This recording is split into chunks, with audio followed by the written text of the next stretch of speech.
हरियाणा में दिवाली के लिए सरकार ने जारी की गाइडलाइन से एनसीआर के 14 जिलों में पटाखों की बिक्री और फोड़ने पर लगाया बैन।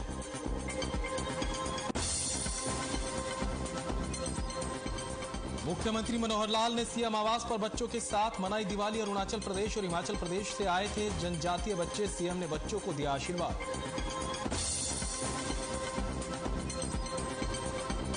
गुरुग्राम और रेवाड़ी में रन फॉर यूनिटी की दौड़ का हुआ आयोजन। दौड़ में सैकड़ों बच्चों ने लिया भाग। प्रतिभागियों ने ली राष्ट्रीय एकता की शपथ। पलवल में मंचलों से तंग आकर 12वीं की छात्रा ने की खुदकुशी। स्कूल आते समय परेशान करते थे मंचले। एक नामजद और 2 अन्य आरोपियों के खिलाफ मामला दर्ज।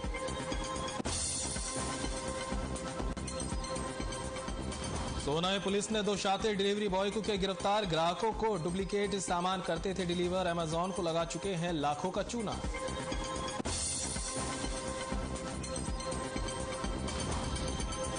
T20 वर्ल्ड कप में भारत न्यूजीलैंड का मुकाबला आज। कोहली की कप्तानी की अग्नि परीक्षा।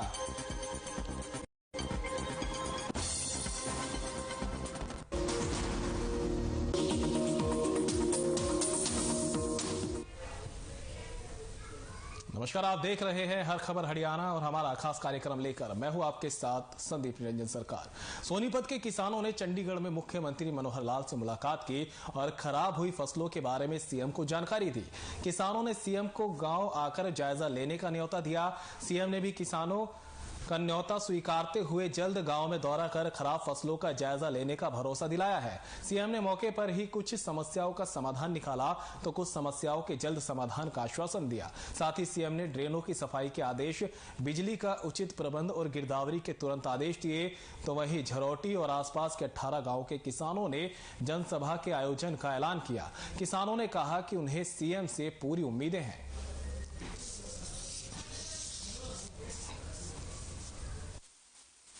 क्या बात रखी? ऐसा है सर, हमारे गांव में और आसपास के गांव में 24 तारीख को बहुत भारी बर्फबारी हुई है, जिसके कारण हमारी फसल बिल्कुल चौपट होगी और हमारे पास दाना भी नहीं बचा।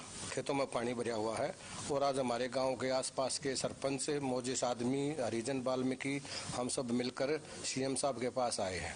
आज हमारा बहुत ही अच्छा स्वागत किया। हम आज 60 साल की उम्र में पहली बार सीएम साहब से मिले हैं। हमने तो ऐसा भगवान दिखाई दिया जैसे बस पूछो मत ना। हमारे को तो हम तो अपने आंसू नहीं डांट सकते खुशी के कारण। आज सीएम ने हमारा इतना स्वागत किया है और हमारे अनुसार 6 तारीख को हमारे गांव में निमंत्रण हमने दिया, वो उसने स्वीकार किया है। हाँ, मैं राजवीर दैया, ब्लॉक चेयरमैन खरखोदा। 24 तारीख को हमारे आसपास के क्षेत्र में बहुत ज़्यादा ओलावृष्टि हुई है और बहुत ज़्यादा बारिश हुई है। तो आसपास के गांव पंचायत इकट्ठी हुई थी झरोठी गांव में। चारों तरफ के सरपंच आ रहे थे, मौजूद आदमी आ रहे थे। तो हमने एक सर्व समिति से एक निर्णय लिया गया, जिसमें हम आज अपने मुख्यमंत्री मनोहर लाल खट्टर जी से मिलने आए और हमने आकर अपनी समस्या बताई। तो उसने कुछ समस्या तो अभी हमारे सामने टेलीफोन करके और उनका समाधान कर दिया। जैसे ड्रोनों की सफाई, 24 घंटे बिजली और गिरदावरी के आदेश हमारे सामने मुख्यमंत्री जी ने डीसी साहब को दे दिए गए हैं। और खबर पर ज्यादा जानकारी के लिए हमारे सहयोगी विकेश शर्मा हमारे साथ जुड़ चुके हैं। विकेश, आज जो है किसानों ने सीएम से मुलाकात की। मुलाकात के बाद किसानों को देखा जा सकता है कि पूरी तरह से आश्वस्त नजर आए। भरोसा जो है सीएम ने जो दिया उसके प्रति वो उससे काफी संतुष्ट नजर आए और काफी खुश भी नजर आए। जी बिल्कुल, मैं आपको बताना चाहूंगा, मुख्यमंत्री ने आज सोनीपत के किसानों से मुलाकात की है और उनको भरोसा जताया कि वो 6 नवंबर को उनके गांव में आएंगे और उनकी बातों को सुनेंगे और समस्याओं का हल भी करेंगे।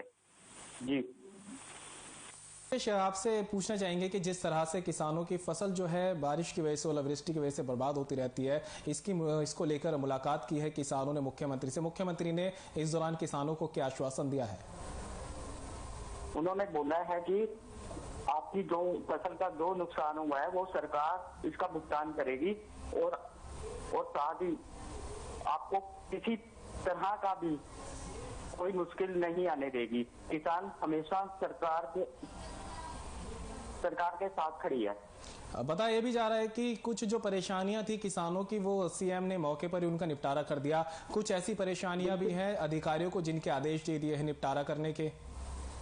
बिल्कुल, उन्होंने खुद ही अधिकारियों को बात करके जैसे वो बिजली की समस्या थी उनको दूर कर दिया और खेतों में पानी की वजह से उनको जो नुकसान हो रहा था वो अधिकारियों को आदेश दे दिए गए हैं। किसानों ने 6 तारीख को एक आयोजन भी करा है बैठक, जिसमें सीएम को उन्होंने निमंत्रण दिया है। सीएम ने भी आश्वासन दिया है कि वो पहुंचेंगे और जो है आगे मुद्दों पर भी चर्चा की जाएगी। क्या कुछ इस बारे में जानकारी आपके पास है? हाँ जी, उन्होंने मुख्यमंत्री किसानों का निमंत्रण स्वीकार लिया है।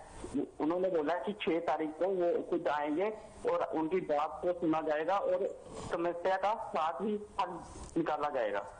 तो किसानों की खराब फसल की गिरदावरी के भी यहाँ पे सीएम ने आदेश तुरंत के तुरंत दे दिए हैं। देखा जाए तो सीएम कहीं ना कहीं एक्टिव मोड में हर बार नजर आते हैं, चाहे किसान हो चाहे दूसरे ऐसे लोग जो उनके पास अपनी समस्याएं लेकर आते हैं। सीएम तुरंत के तुरंत जो है समस्याओं का समाधान करते हुए नजर आते हैं। बिल्कुल, सीएम ने पूरा भरोसा जताया है कि आपको किसी प्रकार की कोई परेशानी नहीं आने देगी सरकार। विकेश जो है सिर्फ खेती या फिर किसानी से जुड़ी समस्या को अगर अलग हटा के देखें तो किसानों ने कहीं ना कहीं अपनी जो है ड्रेनेज से समस्या को भी सीएम के सामने रखा, क्योंकि जिस तरह से हम लगातार देखते हैं कि जो बारिश का मौसम पीछे गया और जो गंदगी जो ड्रेनेज में भर जाती है उसकी वजह से काफी नुकसान उठाना पड़ता है, ड्रेनेज टूट जाती है, खेतों में पानी चला जाता है। सीएम ने उसकी सफाई के भी आदेश दिए हैं और साथ ही ये भी आदेश दिए हैं कि बिजली को लेकर भी किसी तरह की यहाँ कोई समस्या किसानों को नहीं झेलनी पड़ेगी। बिल्कुल यही बात बोली गई है सीएम की तरफ से और किसानों ने खुशी जाहिर करते हुए सीएम मनोहर लाल जी का धन्यवाद भी किया है।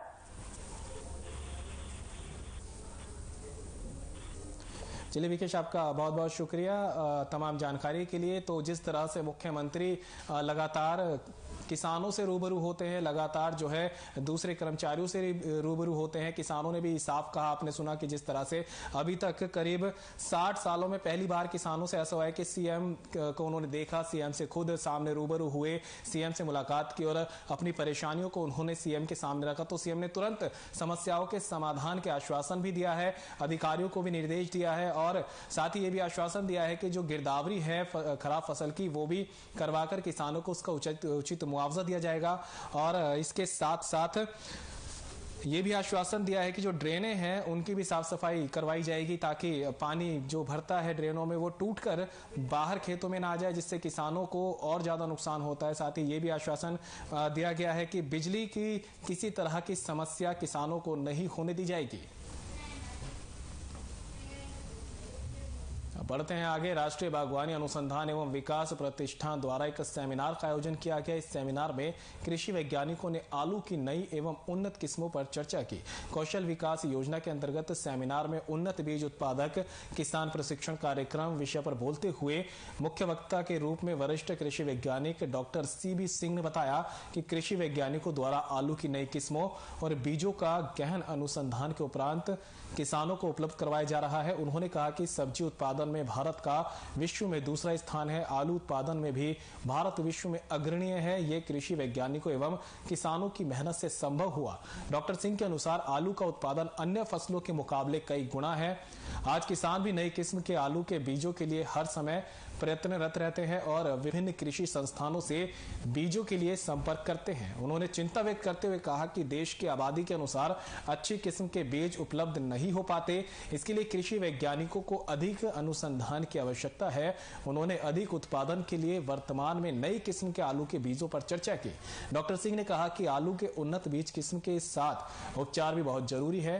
केंद्रीय आलू संस्थान ने आलू की 3 नई किस्में तैयार की हैं और इन पर प्रयोग सफल रहे हैं।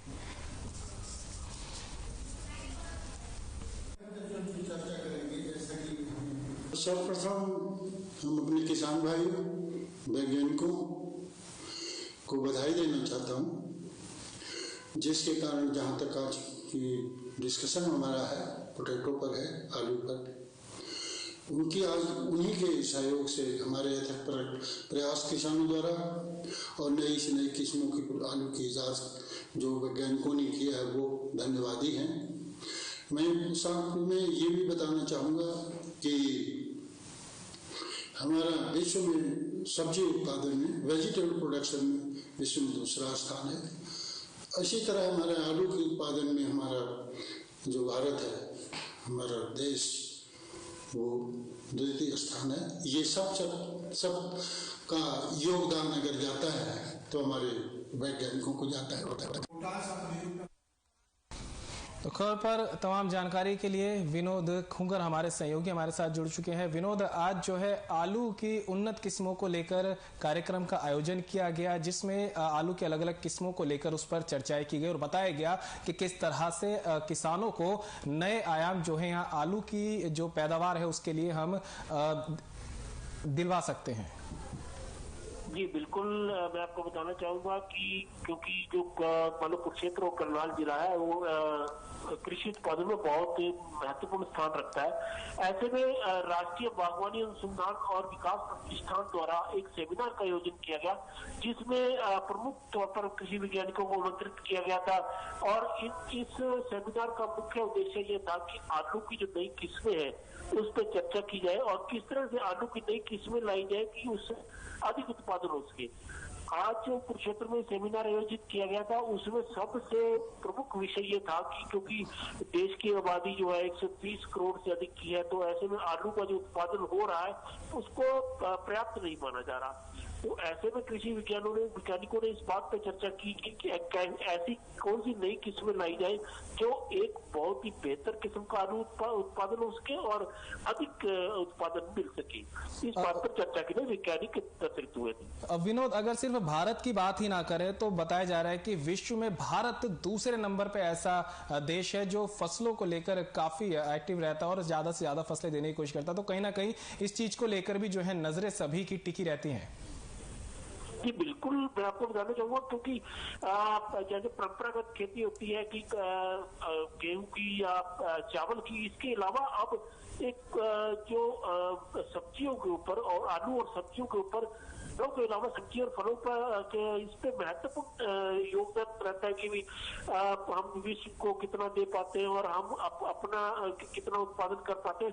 ये कृषि वैज्ञानिकों के लिए चर्चा का विषय है और कृषि वैज्ञानिक इसी बात पर अनुसंधान करते हैं कि अधिक से अधिक उत्पादन किस तरह से किया जाए और इस पर लगातार सेमिनार आयोजित किए जाते हैं। विनोद, हमने देखा है कि कृषि जो वैज्ञानिक है वो लगातार इस ओर मेहनत कर रहे हैं, क्योंकि अभी जो हम बात करें तो जिस तरह से सेमिनार किया गया, इससे पहले भी खबर इस तरह की आती रही कि जो आलू को लेकर कृषि वैज्ञानिक ज्यादा ध्यान दे रहे हैं। पिछले दिनों हमने देखा भी था कि आलू जो है अब ऐसी पैदावार की जाएगी जिसमें ना तो मिट्टी की जरूरत होगी ना खाद की जरूरत होगी, यानी वो हवा में आलू तैयार किए जाएंगे। शायद आपने भी इस खबर पर कहीं ना कहीं नजर बनाकर रखी होगी।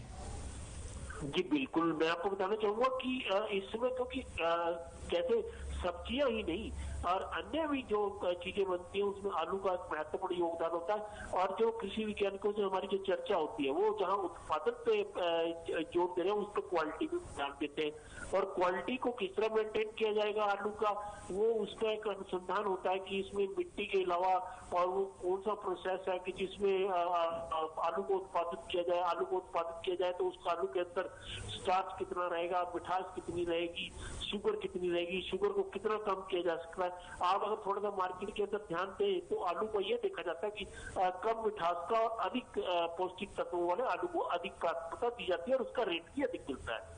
जी विनोद, बिल्कुल, जिस तरह से कृषि वैज्ञानिक है आलू की जो उत्पादक है उसको लेकर ध्यान देते हैं, लेकिन किसानों के लिए जो है क्या कुछ कृषि वैज्ञानिकों ने क्या कुछ उनको इस तरह से इक्विपमेंट दिए जा सकते हैं, संसाधन दिए जा सकते हैं, या फिर क्या किसानों को ऐसा करना चाहिए कि जो आलू की जो किस्में हैं वो ज्यादा से ज्यादा वो पैदा कर सकें?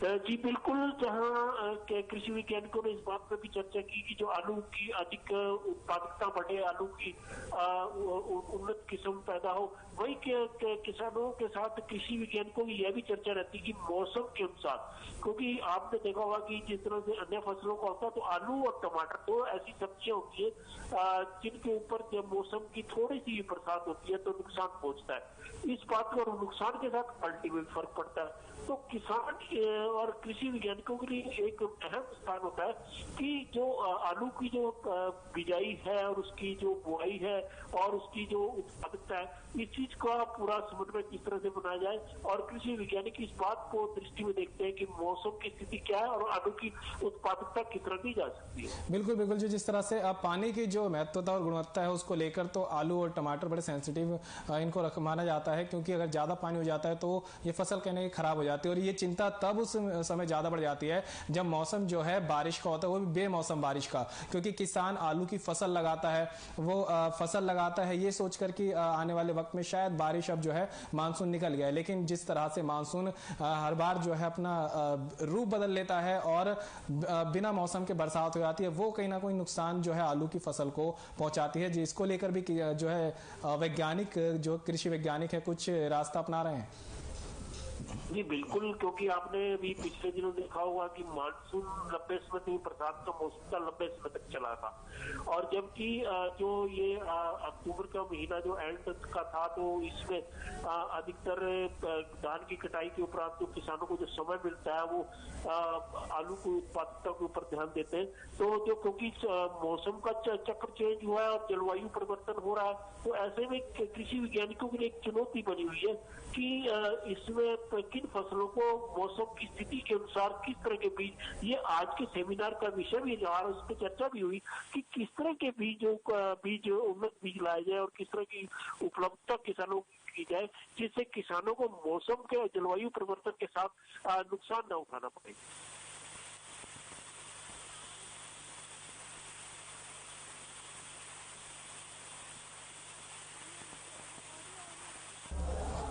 विनोद, आपसे एक सवाल और यहाँ पे लेना चाहेंगे, प्रदेश का कितना प्रतिशत ऐसा किसान है जो आलू की खेती की तरफ जिसका रुझान ज्यादा है? जैसा कि हमारे जो कृषि वैज्ञानिकों से जो चर्चा हुई है हमारी, उन्होंने बताया है कि इंडिया जो है, भारत जो है वो अपने आप में दूसरे नंबर पर है। और मैं आपको जो आज उन्होंने जो बताया, जिस तरह से उन्होंने नई किस्मों पे चर्चा की थी, तो उसमें जो सबसे अधिक आलू उत्पादक के जो राज्य है उनमें हरियाणा, उत्तर प्रदेश, मध्य प्रदेश, हिमाचल प्रदेश का जो कुफरी का जो आलू है वो पूरे विश्व में सबसे अधिक प्राथमिकता दी जा रही है। और उन्होंने आज कुफरी के ही जो 3 नई किस्में हैं उनके ऊपर चर्चा की। कुफरी का ही जो आलू था उसमें गंगा, नीलकंठ और इस तरह की आलू की चर्चा की थी।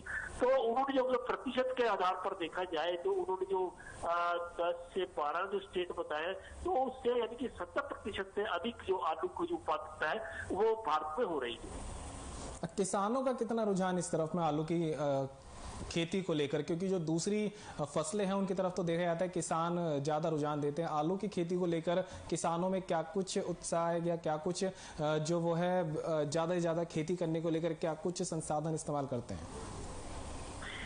मैं आपको बताना चाहूंगा कि जो सबसे बड़ी जो चीज होती है आलू को लेकर, और जिस तरह से भी मौसम की जो स्थिति होती है, ये बहुत ज्यादा महत्वपूर्ण स्थान रखती है। और क्योंकि आलू कम समय में अधिक उत्पादकता मिलती है, तो जैसे धान की कटाई हुई थी तो उसके तुरंत बाद आलू की बिजाई स्टार्ट हो जाती है, और को इस दौरान गेहूं और उसके बीच के समय का उपलब्ध फायदा उठाने की कोशिश की जाती है। तो ऐसे में किसानों की कोशिश रहती है कि वो समय का फायदा उठाए। और जो संसाधनों की बात है, तो क्योंकि इसमें थोड़ा सा जो जिस तरह से खेत की स्थिति है और उसमें पानी का जो किसानों की कोशिश ऐसी होती है कि जहाँ पानी का जमाव अधिक ना हो और जहाँ पर किसानों को पानी की उपलब्धता भी हो, पानी की खेतों में पानी ना खड़ा हो, इस चीज के ऊपर महत्वपूर्ण स्थान दिया जाता है। और क्योंकि आपने देखा होगा जो आलू को पैदा करने के लिए डोल बनाई जाती है, डोल के ऊपर आलू की उत्पादकता की जाती है, और डोल इसी मकसद की जाती है कि आलू को नुकसान ना पहुंचे। चलिए विनोद, आप बने रहिए हमारे साथ, हम आपको आगे भी लेते हैं। तो बता दें कि राष्ट्रीय बागवानी अनुसंधान एवं विकास प्रतिष्ठान द्वारा एक सेमिनार का जो यहाँ पे आयोजन किया गया, इस सेमिनार में कृषि वैज्ञानिकों ने आलू की नई एवं उन्नत किस्मों पर चर्चा की। कौशल विकास योजना के अंतर्गत सेमिनार में उन्नत बीज उत्पादन किसान प्रशिक्षण कार्यक्रम पर बोलते हुए मुख्य वक्ता के रूप में वरिष्ठ कृषि वैज्ञानिक डॉक्टर CB सिंह ने बताया कि कृषि वैज्ञानिकों द्वारा आलू की नई किस्मों और बीजों का गहन अनुसंधान के उपरांत किसानों को उपलब्ध करवाया जा रहा है। बढ़ते हैं आगे। कुरुक्षेत्र में एक्सप्रेशन ऑफ लाइफ संस्था द्वारा दीपावली के अवसर पर भव्य दीप जले जल उठे कार्यक्रम का आयोजन किया गया। इस कार्यक्रम में विशेषकर कलाकारों के साथ नगर के वरिष्ठ नागरिकों और अन्य संस्थानों के प्रतिनिधियों ने दीपावली का पर्व उत्साह और उमंग से मनाया। जब कार्यक्रम में बड़ी उम्र के वरिष्ठ नागरिक भी मौजूद थे तो अपनी भारतीय परंपराओं और मान्यताओं पर एक अच्छी भी हुई। उसी चिंतन के तहत इस कार्यक्रम में जहां की संगीत और नृत्य की बात की गई, वहीं मुख्य रूप से इस एक्सप्रेशन ऑफ लाइफ संस्थान की बात की जाए। यह संस्था पिछले 4 सालों से 9वां कार्यक्रम आयोजित कर रही है। संस्था के संचालक और प्रदेश के प्रमुख भारतीय संस्कृति को प्रोत्साहित करने वाले कलाकार ब्रज शर्मा ने बताया कि इस कार्यक्रम में भारतीय संस्कृति और संस्कारों के माध्यम से समाज को दिशा देने की कोशिश की गई है। वहीं इस कार्यक्रम में 50 साल से अधिक उम्र की महिलाओं ने अपनी प्रतिभा दिखाई।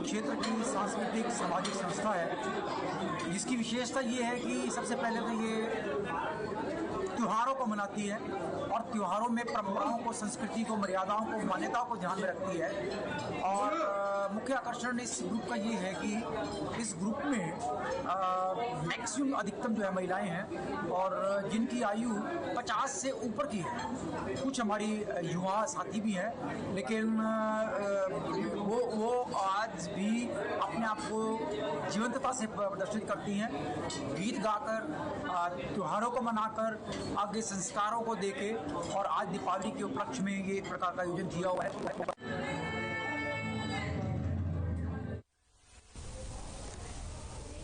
तो विनोद हमारे सहयोगी हमारे साथ लगातार बने हुए। विनोद, दीपावली को लेकर कार्यक्रम का आयोजन किया गया, देखा गया कि काफी उम्र के लोग भी यहाँ पहुंचे थे, अपने प्रस्तुति दी उन्होंने, और क्या मैसेज देना चाहती थी ये संस्था यहाँ पर? मैं आपको बताना चाहूंगा कि कुरुक्षेत्र के एक महत्वपूर्ण और अपने आप एक विशेष विषय को लेकर चलने वाली संस्था है एक्सप्रेशन ऑफ लाइफ, क्योंकि इसके नाम से ही जो आप जान जाएंगे एक्सप्रेशन ऑफ लाइफ ये जो संस्था का नाम है। और इसके जो संचालक है वो शिक्षा विभाग के सेवानिवृत्त अधिकारी है ब्रज शर्मा, जो अपनी संगीत के क्षेत्र में और कला के क्षेत्र में अहम स्थान रखते हैं और पैठ रखते हैं। उनके द्वारा ये कार्यक्रम आयोजित किया गया था। और क्योंकि आजकल जो युवा है वो भारतीय संस्कृति और संस्कारों को इतना नहीं समझ पाते, और त्योहारों का जो महत्व है, जो आज की जो 50 साल जो पूरे कर चुके हैं या अपने जीवन के, उसमें वो उम्र के लोग भारतीय संस्कृति और संस्कारों को समझते हैं, तो उनको साथ लेकर ये कार्यक्रम आयोजित किया गया था। और एक मैसेज देने की कोशिश की गई थी कि समाज को कि हमारी भारतीय संस्कृति और संस्कारों के अनुसार त्योहारों को कैसे मनाया जाना चाहिए, उसमें हमारी भावनाएं किस प्रकार से जुड़ी हुई है, और उसमें हम किस प्रकार से हम एक तरह से समाज को जोड़ सकते हैं। तो ये कार्यक्रम इन्हीं उद्देश्यों को लेकर आयोजित किया गया। युवाओं पर इस कार्यक्रम का कितना असर देखा गया, क्योंकि संस्कृति कहीं ना कहीं देखा जाए तो युवा जो है हमारे संस्कृति से पिछड़ते जा रहे हैं, और इन्हीं संस्कृति को बचाने के लिए कहीं ना कहीं सरकारें भी प्रयास कर रही हैं, संस्थानें भी प्रयास कर रही है और प्रशासन भी प्रयास कर रहा है, ताकि जो आने वाली पीढ़ी है वो हमारी संस्कृति को समझ सके, उनको जान सके। और इसी वजह से कहीं ना कहीं इस तरह के कार्यक्रम आयोजित भी किए जा रहे हैं। जी बिल्कुल, जो आयोजित कार्यक्रम आयोजित किया गया था, इसमें जहाँ पर क्योंकि कार्यक्रमों में जो प्रस्तुति दी गई, उस कार्यक्रमों की प्रस्तुति में अधेड़ उम्र के लोग अवश्य थे, परंतु उस कार्यक्रम में जो बैठे देखने वाले लोग थे या समझने वाले लोग थे, वो युवा पीढ़ी के लोग भी थे। उन्हें ये मैसेज देने की कोशिश की गई कि हम जो आज जो कार्यक्रम जो अपना त्योहार बना रहे हैं, या जैसे दिवाली का त्योहार है, त्योहार से जुड़े हुए, उनका क्या अर्थ था। तो मैं आपको बताना चाहूंगा इस कार्यक्रम के अंदर 3 तरह के कार्यक्रम शामिल किए, जिसमें अंताक्षरी थी, कव्वाली थी और गीत थे।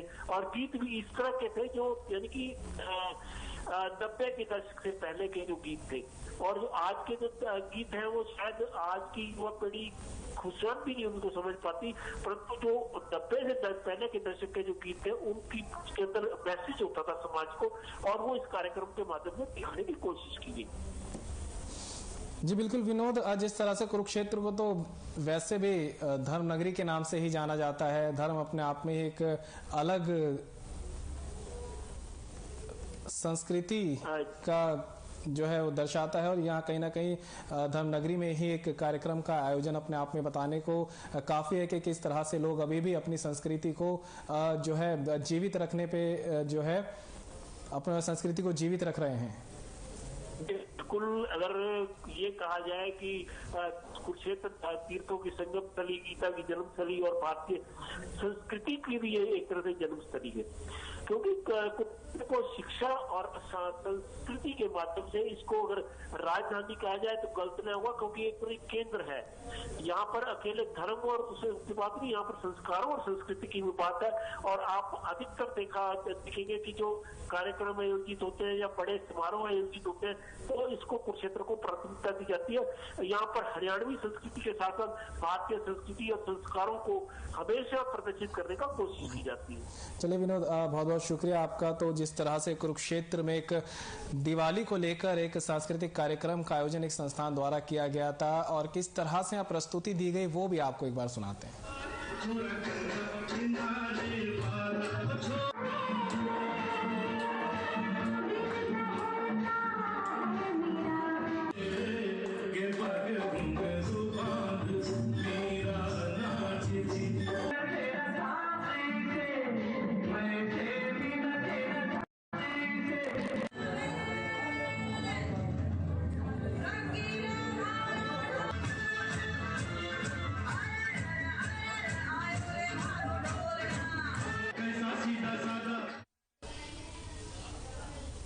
फिलहाल हमारे खास कार्यक्रम में इतना ही, दीजिए इजाजत, नमस्कार।